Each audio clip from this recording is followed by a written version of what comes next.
Hey, Diane, it's great to have you here live. Welcome to the Connected Yoga Teacher Podcast.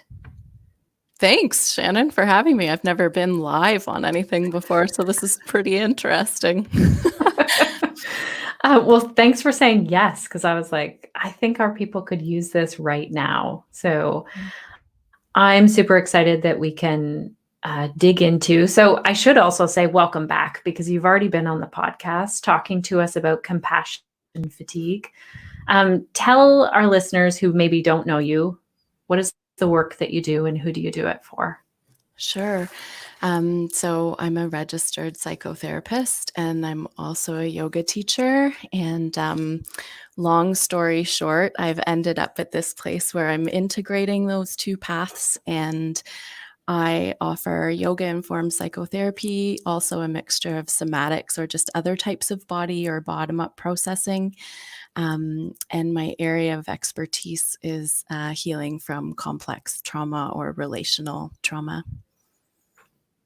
That's amazing. And I'm so glad that you're here today when we're in what I would say as a collective, maybe we're in a place of, I don't know what you call this. Would you call it that we're in trauma right now with everything that's going on with COVID-19?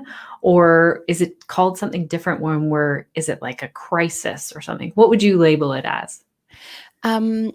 I don't want to put one label on it because I think that it's different things for different people. I've definitely heard some individuals or newscasts or just blogs kind of referring to this as a pre-traumatic state. And although I don't want to perpetuate, anxiety or fear in individuals, I would agree that I think that there are a lot of themes that COVID is triggering, which absolutely could create the groundwork for some stored trauma in our nervous systems and experience. But I also think that it also parallels a lot of the grief process in just going from hearing the news, not really believing it, having that disbelief, to anger, to bargaining, to sadness, and hopefully making our way to acceptance. So I'm seeing kind of parallels in both of those fields, but regardless, you're absolutely right. It's a collective experience of suffering or pain or fear or grief. Yeah. Oh, that's a really good way to look at it. Like I like thinking about how even I'm thinking back to my own reaction to everything with the grief process. That makes a lot of sense. There have definitely been different emotions. Mm-hmm. So I'd love some answers. And I know this is very general because we're all unique individuals, Mm-hmm. but I'd like to know, how can we, first of all, let's start with us as yoga teachers, because I think if we're not able to cope, it's really hard to show up and serve. Yes, I'm so glad you said that. You know me, I'm all about co-regulation. And in essence, I don't care what strategy we know, what pranayamic practice we're an expert in. Doesn't matter to me if we can't regulate ourselves and be able to offer and enter into space with other people where they feel like they can co-regulate with us, and there can be this kind of calm energy exchange and dance in which we feel safe and secure and held, then no strategy is really going to be beneficial. So yes, we need to take care of ourselves first. The answer is, I can't give you one specific thing, but what I was thinking I could do is just give some education on different brain states, or remind people of different brain states. And what that does is it can help them to identify which state they might be mostly in right now, and to empower them and help them understand what types of strategies are likely going to be the most helpful for you right now. Is that okay? That'd be amazing. Yeah. So our brain has, this is oversimplified, but our brain basically has 3 different levels or states. in which we can be in. So the first and oldest is the hindbrain, or what we call the brain stem. That's the lowest and oldest part of our brain, and it's basically responsible for breathing, sleeping, eating, and fight, flight, freeze, fawning, or accessing survival. And so its only concern, its only question is, am I safe? Okay, so that's the job of the brainstem. Am I I safe? have two questions about this. You said the oldest part of our brain. I think you mean like as we have evolved as humans, not like it was formed first, and then a few weeks later came this other Both. part of your brain. Both. So it's evolutionarily the oldest part of our brains, which means that reptiles have this part of our brain evolved from kind of reptiles, and dinosaurs probably. I don't know. I just threw that in there. Don't listen to that part. And live is awesome. And also it's part of connecting to our neural tube, like one of the first parts of our neural tube to be formed. And so the higher parts of our brain, or the mammalian or human cortex, is formed last in development sequentially for an individual as well. So Cool. So then Yeah. the other thing I wanted to ask you, you said fight, flight, freeze. Did you say fawn? What is that? Yeah. So that's just another type of survival response. And I feel like we would get onto a big tangent if I explain that right now. But basically, just know that it's another type of survival response when we learn how to appease or people please others in a way to really survive and protect ourselves. Okay. Yes. Yeah. So the brainstem, and I'm going to use Dan Siegel's hand model because it's so great to teach and understand. So what he says is the brainstem is comparable to our wrist, and it's the lowest part of our brain. And then what we have is this midbrain, or our emotional and relational world. So it's controlling our emotions and relationships, basically. And that's our midbrain, and that sits like our thumb on top of our wrist. And then what we consider our human brain is called learning brain. And that's the prefrontal cortex that wraps around and sits on the brainstem and the midbrain. So brainstem, am I safe? Midbrain is basically concerned about, am I loved? Am I connected? So it's mostly related to relationships and emotions, which is also connected to our sense of safety, as I'm sure that you've felt before too. And so those two parts of our brain make up what we consider our downstairs brain. And then our upper tier brain is really this prefrontal cortex, which is our executive functioning, our problem solving, our ability to learn, use a filter, discernment, all of these things that we really like to be able to access and help us learn are in the prefrontal cortex. And so I've already alluded to this. The question of the prefrontal cortex is, what can I learn from this? And so the important piece of understanding here is that when an area of the downstairs brain is triggered or experiences significant stress, so either we don't feel safe or we don't feel safe because we don't feel connected or loved, what happens is those lower parts of our brain become stressed and activated. And what happens consequentially is that our lid, or our prefrontal cortex, literally flips off. So learning brain is not that accessible when these lower brain states are being triggered. So why this is important is because when somebody asks, what do I need right now? How can I cope? What I'm always first interested in is trying to understand what brain part are they in right now, because it's going to help identify what they need most.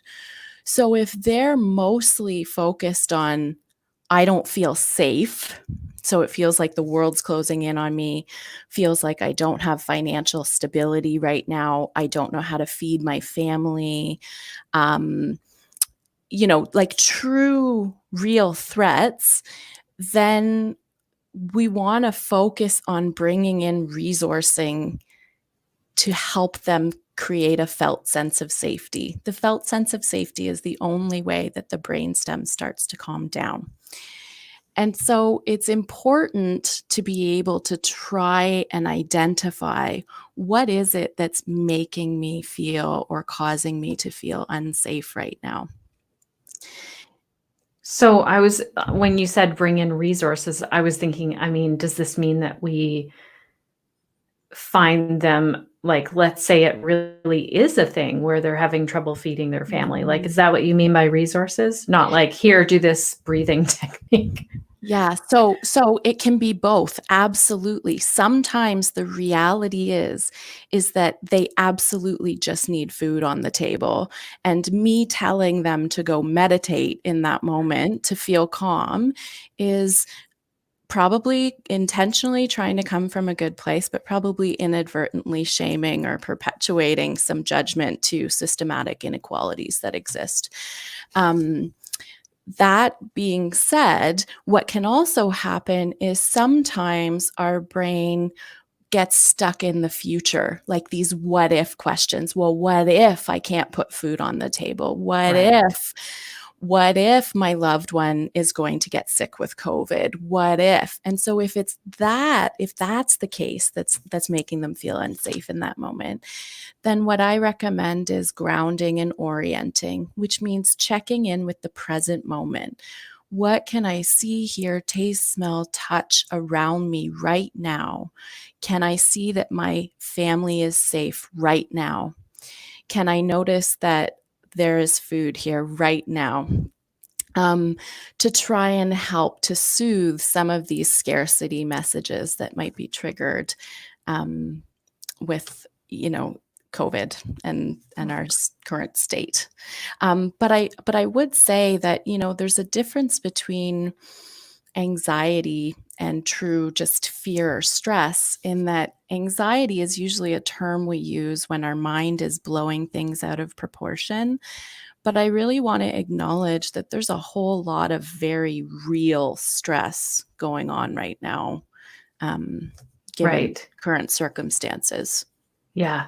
I was thinking, when this, maybe not right away, but when I had some time of reflection, I was thinking, generations like my kids, which they're like 15 and older, I was thinking, oh, we were all saying they have it so easy, or I had heard that.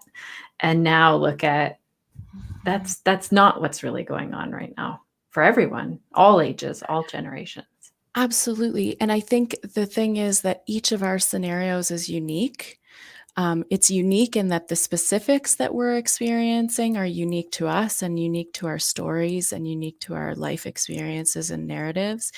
And at the same time, pretty much everyone I've had a conversation with, we can map back to feeling afraid, feeling grief, feeling suffering right now. And so in that, there's also collective connection. So I don't know, it's both. And so that's, that's like a brief snapshot of what you can do if you're focusing on, or if you need to feel, am I safe? Can you orient or ground to the present moment? And or how do we bring in extra resources to literally help nourish those areas of scarcity right now, which may be very true or not. I don't know. Right. Okay, that's so good. Somebody is just saying, amazing woman to have on today. So wonderful. I can't see who it is, because sometimes you have to allow it to do that. I wonder if anybody watching live has questions for you. You can always pop it in the chat here. I'm not going to look at the chat the whole time, otherwise I get distracted. So then sorry, go ahead, Diane. Oh, I was just going to say, so that's the first tier of safety, is kind of like the brainstem. And then we also talked about how relationships or feeling loved or connected can also help us feel safe. And then, so I would say the second tier, if the first more primal stuff feels like it's okay to you, then the second part is to check in with relationships. And this is why I think connecting via video, people getting really creative of like how they're connecting with each other. I love, love, love to hear those stories. Also remember or know, maybe learn for the first time, that the brain doesn't know the difference between actually doing something and visualizing that you're doing it. And so if you're really missing a dear loved one and you can't connect with them physically in this moment, or face to face, or even through video, know that you can use a visualization practice to just start to track felt senses of what it feels like to be with them. Maybe your memory of how they would hold you, or just, play a game with you. And that can help to soothe in the moment as well. Oh, that's really nice. It's reminding me, I went to a yoga class last week online, and there was a meditation that was, let's imagine that we're being held by a loved one. And that was really sweet to bring in. So, oh, this is nice. And so that takes care of, I say it like it's easy, but that looks at like our safety. And then the next part, this thumb part of the brain. And then what about the prefrontal cortex? Is it Yeah, so having trouble coping as well? um it's more like, absolutely it's having trouble coping, but not from a like deep primal kind of am I safe, really anxious, angsty kind of stuff coming up. But this is where I feel like when people can get access into their prefrontal cortex, if that is available to you right now, and honestly, there is no judgment or no shame if that does not feel accessible, is then we can start to look at, well, what can I learn from this? What might I want to, what practices do I want to keep from this time period of where things have kind of been thrown into upheaval? What do I want to let go of now that I have some clarity or some spaciousness from my, more typical stressors in life? Did I have a really busy schedule? Do I want to include more time with my family? We can start to reflect on that. And I also think that as yoga teachers, again, Shannon, you know me, I'm very passionate about a svadhyaya practice, not in the sense of maybe looking at ancient texts. Not saying that I devalue that. I'm just saying that's not my area of expertise and passion. But from a state of, what can we learn about ourselves, is my experience. I'm going to be specific. My personal experience and the experience of all the work that I've been doing with many clients right now, is one that I'm seeing a lot of old wounds or triggers resurfacing from this kind of COVID state and themes. So, like, theme of isolation, theme of unpredictability, theme of when is this going to end, theme of, I don't know, just there's lots, helplessness. There's lots of kind of underlying themes that chances are younger parts of ourselves still hold and still feel very like scared or threatened by, that are kind of coming up during this time. So if you're someone who's been noticing kind of old coping patterns, old survival patterns, or even if in your memory, like it's been kind of drifting to some pieces or experiences from in the past, I would say that's pretty normal right now.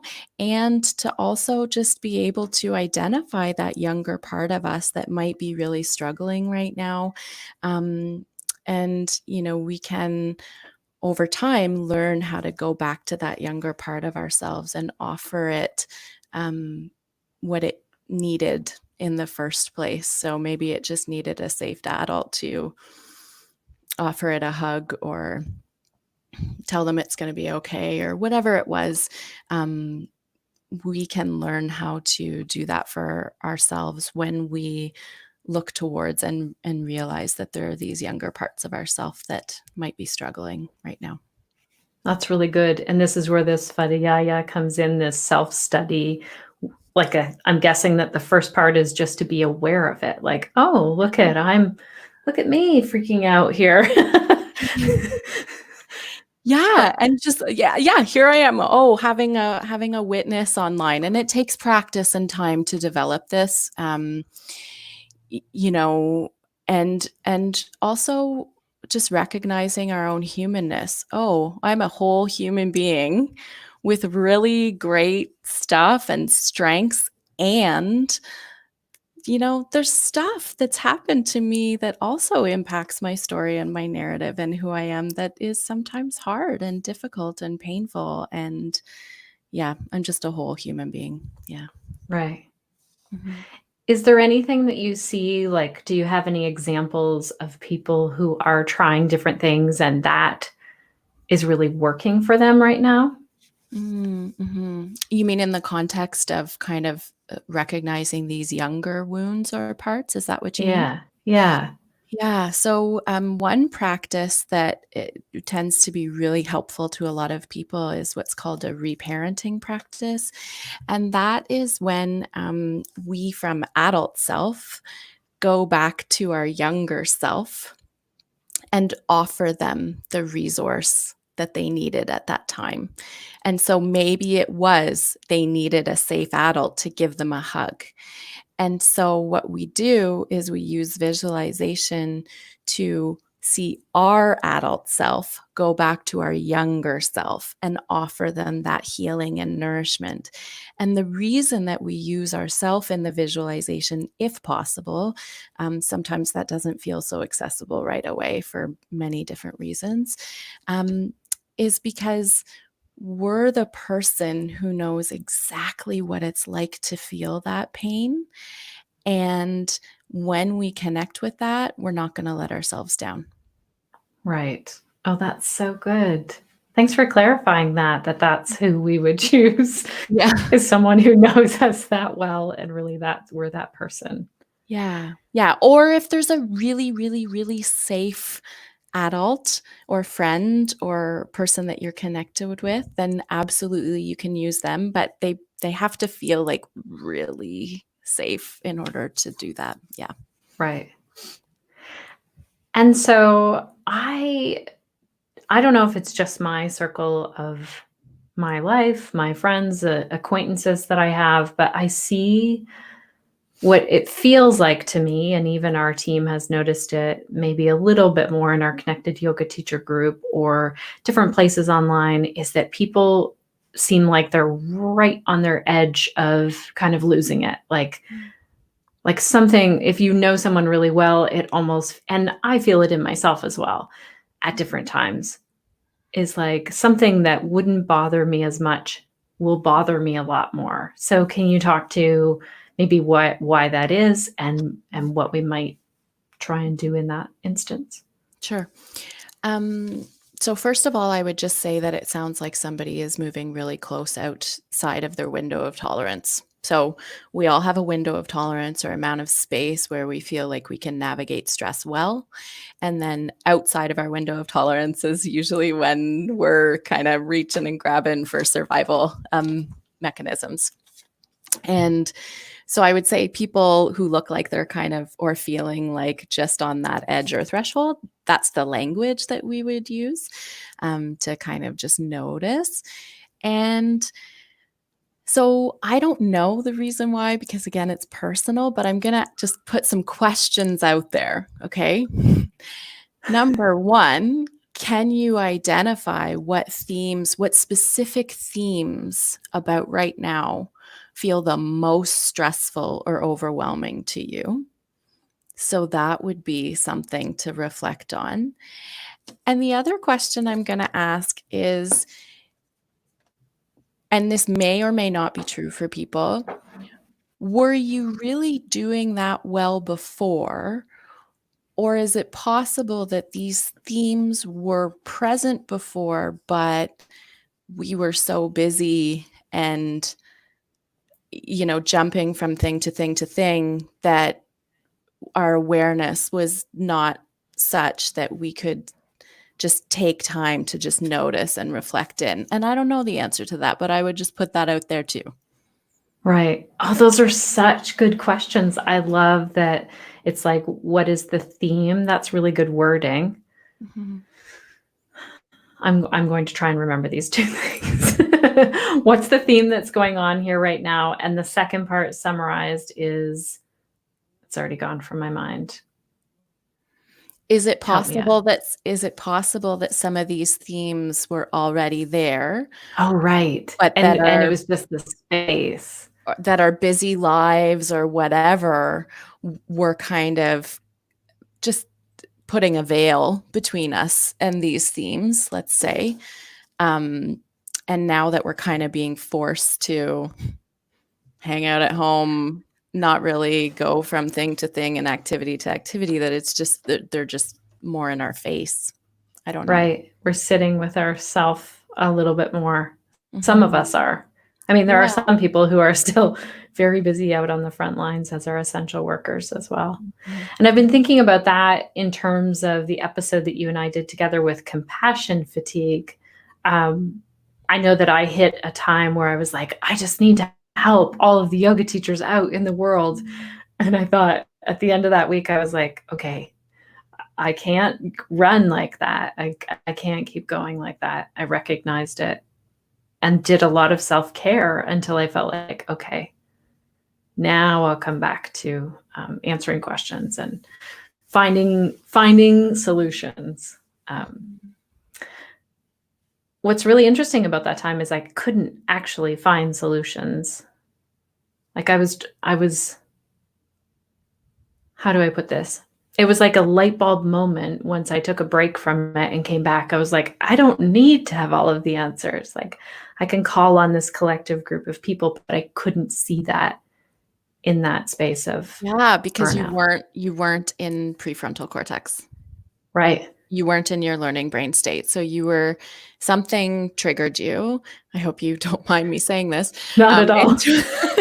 into a younger or an older brain state, that made you kind of frantically run around and look. And I would ask the question, and please don't feel the need to answer this online, but just like for personal reflection, what part of you felt like they were responsible in running around and trying to help all the people? Have you felt that before in your life? And if so, where? And can you take care of that part of yourself? Oh, And that's good. okay, and just kind of like go back to that younger self and help it know that it's not responsible for whatever the circumstance was that was going on in your life, because chances are they were the one that got triggered and came up, that made you kind of have a week of frantically feeling like you need to help all the people and do all the things, before you were able to come back into this kind of prefrontal cortex state. Or another way that I would say it, or maybe we know in the yoga world, is kind of return to self, kind of feel anchored and centered into that true self. And then from that place, we can make a wisdom-led kind of decision. Yeah. And Yeah, action. because up until that point, it was like the answers weren't even there. That's a really, like, not always am I able to see that, 3 weeks later. But I feel like and still there's so much that is, I don't know, in talking with friends and talking with people that I'm working with, there's a lot coming up for a lot of people. I hear a lot of, like when you said the safety, like the whole safety around money and scarcity right now is very real for us, whether that's real rooted in what's actually happening with our finances or very real in how we feel about it, or both. Absolutely. Yeah. Absolutely. And I think that that's why for me, it's just essential to try and lead with compassion for everyone and their experience, because everybody is struggling in their own unique way for a damn good reason. I've never ever heard somebody's struggles that in the context of when I understand where they've come from in their life, that it hasn't made good sense.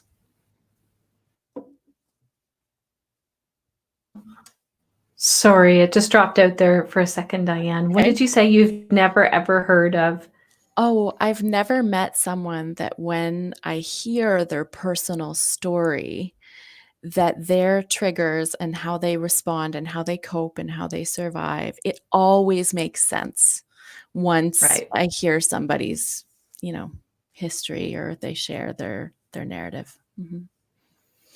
And so I have another question before we close, and our people who are watching live are also welcome to pop some questions into the chat here.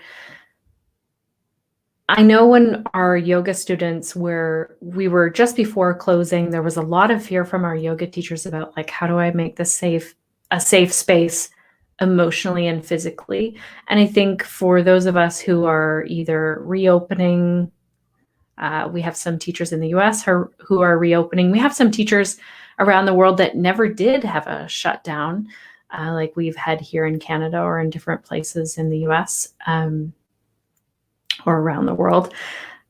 And so I'm wondering if you have any tips for us in terms of conveying or creating safe space as people start to look at their options. Mm-hmm. Yeah, I would say that creating safe space is far more important than conveying it, because people are, having a felt sense of safety is what we're really looking for here, versus just saying, this is a safe space. I think that if we consider the brain states, just know that people are going to be in different areas and states at different times. And so I would start with assuming that some people are struggling to feel safe. And if that's the case, and that's why I always start, me personally, a yoga practice with kind of grounding and orienting to the space, that time to literally connect with, okay, here are the four walls around me.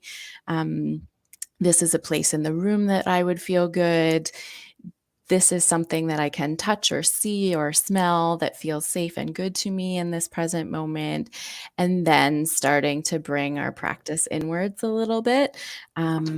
I think that that's essential, just to kind of catch if anybody is in that brain state. And then also connection. I think that that's a really common underlying theme that's being triggered here, right? From day one, I remember hearing about social distancing, and even just hearing that term, I was like, yuck, yuck. There's a part of me that just doesn't even like that term, because as human beings, we all yearn to feel connected and loved, and so Do focusing you on, use the term physical distancing then instead? oh yeah, Yeah. So maybe we want to keep an eye on if we have that on our website, or if we say that in our email to someone, like now that we're doing physical distancing, even that right there. Mm-hmm. Yeah, because I think that it communicates a really important intention that I'm following recommended health guidelines of keeping some physical distance between you. And my intention is I still want to be here with you and in relationship with you. I think that that's really important. So focusing on connection, as well, I think in the yoga practice can be really, really helpful. So like meditations, or some variant of kind of loving kindness, or I also think practicing in a circle is just a really beautiful way to bring people together again.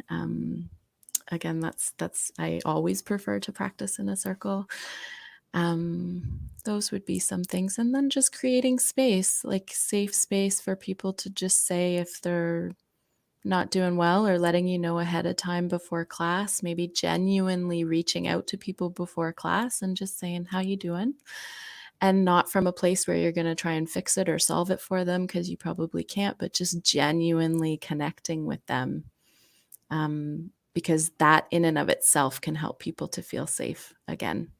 that co-regulation piece that we kind of talked about initially. That's great. Yeah. I have one other question. I felt like that was going to be my last question, but now there's something else.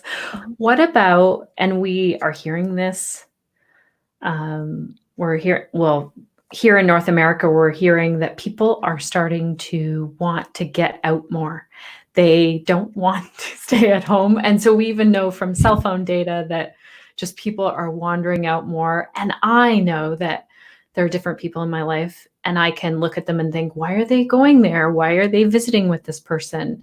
Or someone posted on social media, or some of my friends have said, I feel like I'm being judged. Like if I go to the grocery store and have to go twice in 1 week or something. Or is there something that you can offer in terms of, what about when we're feeling that restlessness, like we feel like we can't stay home?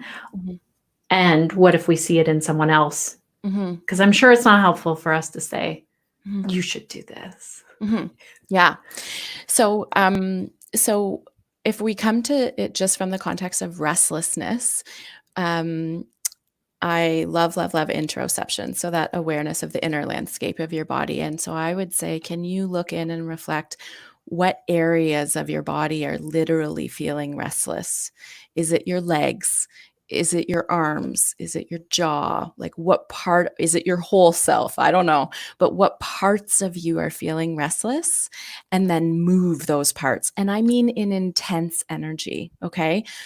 You may, me too. Look, there was one day where I started a yoga practice down in the basement a couple of weeks ago, and I ended up doing a kickboxing practice because I started for like 4 minutes and I knew in my body, I'm like, nope, no way. Like this feels so disconnected with where I truly am right now. I am angry that I have to stay inside. I am angry that it feels like somebody's telling me I have to do something. And that part of me got triggered and I was like, no, I need to fight it out. So I did like a kickboxing and a boxing practice, and that felt so much better. So I'm not saying that that's exactly what you have to do, but if you're feeling that restlessness, pay attention to the parts of your body that are feeling the restlessness and how can you help them move that energy out, literally discharge that energy out of your body. Oh, that's really good. Yeah. And then it's not like we could make someone else do that. Maybe children, we could do that with our children. Let's dance around or chase each other, go play tag or something. In our house, we encourage our young son hitting a pillow because I would rather have him do that than internalize all of his stress. Oh, this is good. Yeah. So the second part of your question, I think, was what do we do when we see somebody else doing the thing? It's all kinds of things that are being judged all over the place. Are you wearing a mask when you go? Like someone wrote to me, Shannon, you're not wearing a mask when you're out walking. I was like, well, I'm out walking with my family. Yeah. I live with them. Right. Right. I think that people are genuinely doing the best that they can. And if somebody is out and about against recommendations, I'm not saying I condone that. And I absolutely have compassion for that because, again, in the context of their story, that probably makes darn sense. I've heard, I'm working with people actively right now who feel so much shame in needing to say, reach out to a grandparent or having another family come help when they're parenting children. But the reality is they're feeling suicidal right now, or they're going to end up back in hospital with a significant, medical issue. And so when we have the broader picture, it almost always makes sense. And so lead with compassion. I don't know. That's really good that it makes sense. When we could see the whole picture, often we are just seeing a tiny snapshot of something. Yeah. That's fantastic. This has been so helpful, Diane. You always have so much wisdom to offer. You break things down like this 3 parts of our brain in a great way. So thanks for taking the time to do that. And yeah, thank you so much. Yeah, you're so welcome, Shannon. Thanks for the opportunity to just connect with everyone right now. Even though I can't see you, know that I'm just sending some compassion out everywhere. If our yoga teachers are interested in working with you further, how can they do that? They can go to my website, www.dianeliska.com. Look at you, you're so good. And I think there's like a work with me section. I can't remember what it's called, but you can look on there and book online. All right. That's great. Thank you so much, Diane. Oh, thanks, Shannon.